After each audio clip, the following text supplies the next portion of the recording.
क्या आपने कभी सोचा है कि जब कोई आप पर आंख बंद करके भरोसा करे और आपके दिल में खयानत का ख्याल आए, तो उस पल आप क्या करेंगे? आज की कहानी एक ऐसे जमीर की है जिसने रात की तारीकी में आवाज दी और ईमान ने लालच को हरा दिया। वो समय था जब शहर की गलियां कच्ची ईंटों से बनी होती थीं।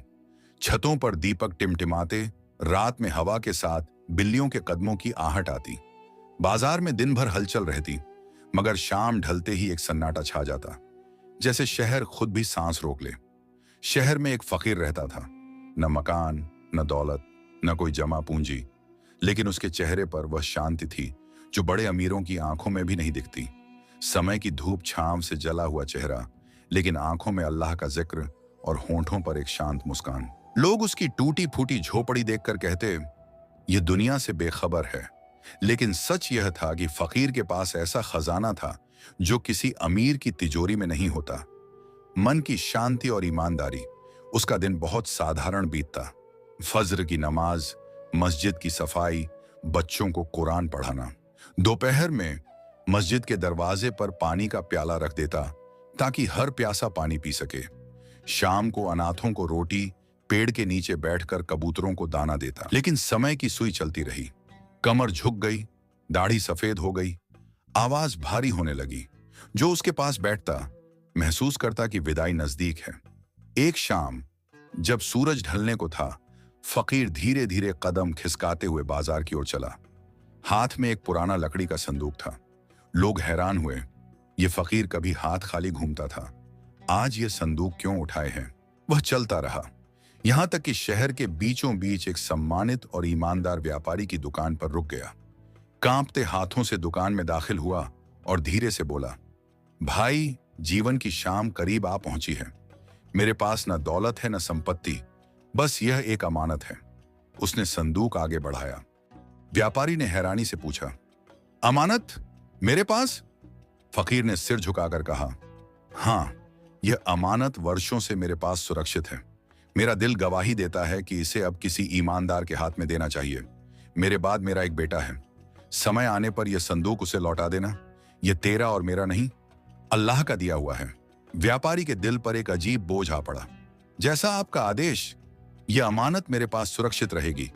फकीर ने मुस्कुराकर दुआ दी और धीरे धीरे दुकान से निकल गया। कुछ दिन बाद खबर आई, फकीर दुनिया से रुखसत हो गया। पूरा शहर शोक में डूब गया। लोग कहते, फकीर चला गया, लेकिन उसकी दुआएं अब भी शहर की हवा में हैं और वह संदूक व्यापारी के पास अमानत बनकर रह गया। दिन बीतते गए, महीने बदले, साल गुजर गए। व्यापारी की दुकान अब और भी विशाल हो गई थी। कीमती कपड़े, खुशबूदार इत्र, सोने चांदी के सिक्के, सब कुछ उसके पास था। लोग उसे सम्मान देते थे। उसकी ईमानदारी के चर्चे शहर भर में मशहूर थे। लेकिन दुकान के एक कोने में धूल से भरा वह पुराना संदूक पड़ा था। व्यापारी ने हाथ बढ़ाया, लेकिन फिर वे शब्द याद आए, अमानत ईमान का बोझ है। उसने झटके से हाथ पीछे खींच लिया। वह रात भर बेचैन रहा, कभी जमीर झंझोड़ता, कभी लालच आंखों के सामने नाचता। सुबह बाजार में भी वह बेखबर सा रहा, जैसे कहीं और खो गया हो। इधर फकीर का बेटा धीरे धीरे जवानी की दहलीज पर आया। साधारण लड़कों जैसा नहीं था वह। चेहरे पर सादगी, बातों में नरमी, गरीबी के बावजूद दिल में संतोष। दिन भर छोटे मोटे काम करता, मां का सहारा बनता। लोगों को उसके अंदर एक अजीब शराफत दिखाई देती, जैसे फकीर पिता की दुआ उसकी नसों में बह रही हो। एक रात वह थका हारा सो गया। बाहर तारे चमक रहे थे, ठंडी हवा पेड़ों के पत्तों को हिला रही थी। और फिर उसने सपना देखा, ऐसा सपना जो उसकी जिंदगी का रुख बदलने वाला था। सपने में उसने अपने पिता को देखा, चेहरा वही, लेकिन रोशन, जैसे कि किरणों से नहाया हुआ।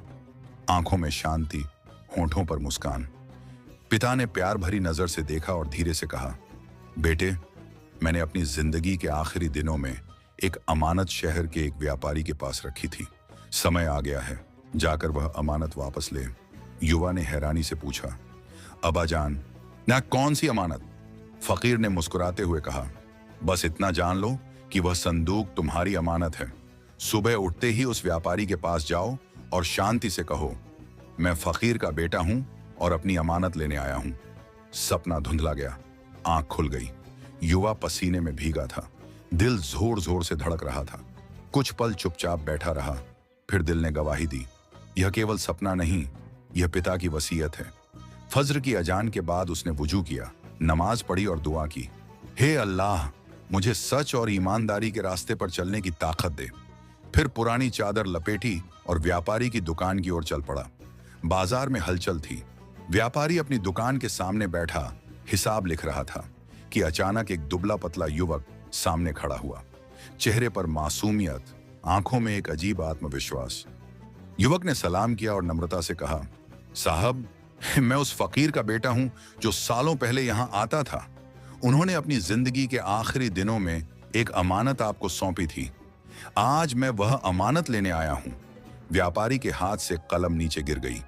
दिल एक पल के लिए धड़कना भूल गया, लेकिन अगले ही पल लालच जाग गया। शैतान ने सरगुशी की, कह दे, मुझे किसी अमानत का पता नहीं, कौन गवाह है? फकीर मर गया, अब यह संदूक तेरा है। व्यापारी ने हिचकिचाते हुए कहा, बेटा, तुम गलती पर हो। तुम्हारे पिता से मेरी मुलाकात जरूर होती थी, लेकिन अमानत, मां, मुझे कुछ याद नहीं। युवक की आंखों में आंसू भर आए। उसने एक नजर दुकान के कोने में पड़े धूल भरे संदूक की ओर डाली, लेकिन कुछ बोले बिना सिर झुकाकर वापस लौट गया। रात आई तो व्यापारी घर लौटा, लेकिन नींद उसकी आंखों से कोसों दूर थी। जब भी आंख लगती, सपना में वह फकीर दिखाई देता। कभी कहता, अमानत वापस करो, कभी आंखों से आग निकलती, जैसे हिसाब लेने आया हो। व्यापारी पसीने में भीगा उठ बैठा। जमीर बार बार कहता, यह तेरा माल नहीं, यह किसी का हक है। लेकिन लालच कहता, कितने साल गुजर गए, अब कौन पूछने वाला है। उस रात व्यापारी के दिल में एक ऐसी लड़ाई छिड़ गई जिसका गवाह सिर्फ अल्लाह था। अगली सुबह सूरज की किरणें अभी पूरी तरह बाजार में नहीं पड़ी थीं। व्यापारी अपनी दुकान के कोने में रखे उस संदूक के पास बैठ गया। देर तक उस पर हाथ फेरता रहा, जैसे लकड़ी नहीं, अपने जमीर को छू रहा हो। रात के सपने अभी भी आंखों के सामने थे। फकीर का गुस्सैल चेहरा, यानी उसकी कांपती आवाज, अमानत ईमान का बोझ है, इसमें धोखा मत देना। व्यापारी की आंखों से अनायास आंसू बहने लगे। उसने खुद से बड़बड़ाया, मैंने पूरी जिंदगी ईमानदारी कमाई, लोग मुझे ईमानदार व्यापारी कहते हैं, और आज मैं एक फकीर की अमानत में धोखा कर बैठा। यह माल मुझे सम्मान नहीं देगा, बर्बादी देगा। आखिरकार उसने फैसला किया, अपने शागिर्द को भेजा, जाओ उस फकीर के बेटे को बुलाओ। कुछ देर बाद वह युवक आया। चेहरे पर कल की मायूसी की छाप अभी बाकी थी। व्यापारी ने कांपते हाथों से उसके सामने वह पुराना संदूक रख दिया और रोते हुए कहा, बेटा, कल मैंने तुमसे झूठ कहा। हां, यह संदूक तुम्हारे पिता ने मेरे सुपुर्द किया था। मेरी दुनिया की लालच और मोह ने मुझे अंधा कर दिया, लेकिन रात भर मेरा जमीर मुझे सोने नहीं दे सका। ले लो, यह अमानत तुम्हारी है। युवक ने हैरानी से संदूक देखा, न दिल में शुक्र अदा किया और धीरे से बोला, अल्लाह आपको माफ करे, आपने सच्चाई का रास्ता अपनाया, यही असली ईमानदारी है। व्यापारी ने सिर झुकाया, आंसू फर्श पर टपकने लगे। युवक ने संदूक का ताला खोला। संदूक में सोना या गहने नहीं थे, बल्कि कुछ पुरानी किताबें, पिता द्वारा लिखी दुआएं और एक चमड़े का कागज जिस पर शब्द उकेरे हुए थे, मेरे बेटे, यदि यह अमानत तुम्हारे पास पहुंचे तो याद रखना, दुनिया की असली दौलत सोना नहीं, ईमान और ईमानदारी है। जो व्यक्ति अमानत में सच्चा है, वही अल्लाह के नजदीक अमीर है। यह पढ़कर युवक की आंखों से आंसू बहने लगे। उसने संदूक को अपने सीने से लगा लिया। व्यापारी ने लोगों के सामने इकरार किया, हे लोगों, मैंने लालच में आकर धोखा देने का इरादा किया था, लेकिन अल्लाह ने मुझे बचा लिया। आज मैं सभी को गवाह बनाकर कहता हूं, ईमानदारी ही सबसे बड़ी दौलत है। बाजार में सन्नाटा छा गया। हर आंख नम थी और हर दिल जान रहा था कि अल्लाह का हिसाब हमेशा बराबर होता है। जो अमानत में सच्चा है वह दुनिया में भी सफल होता है और आखिरत में भी, और जो झूठ का सहारा ले उसके जमीर को वह नींद कभी नहीं मिलती जो उस फकीर की झोपड़ी में मिलती थी। अल्लाह हमें भी अमानतदार बनाए। आमीन।